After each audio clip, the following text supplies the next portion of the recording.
低就唔講，唔好錄。即係唔識，即係教完書就走人㗎啦。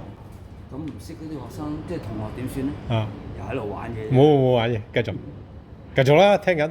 佢哋唔識嘅嘢咧，就算老我哋打師喺度咧，呢度就可以錄㗎。就算老師喺度咧，都算數，因為嗰時老師係高高在上㗎嘛，開咗佢，見到都驚㗎嘛，高高在上嘅，唔敢問老師嘅。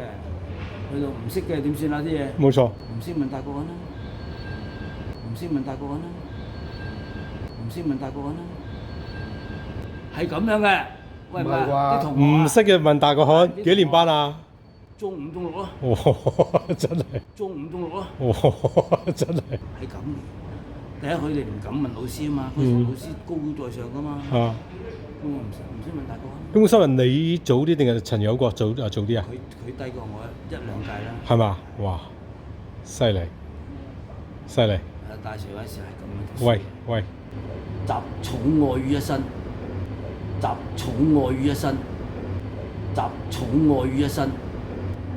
同學啦，老師啦。要靚仔，要醒目。咁冇靚仔咪讀書乖，讀書 OK 咁啊。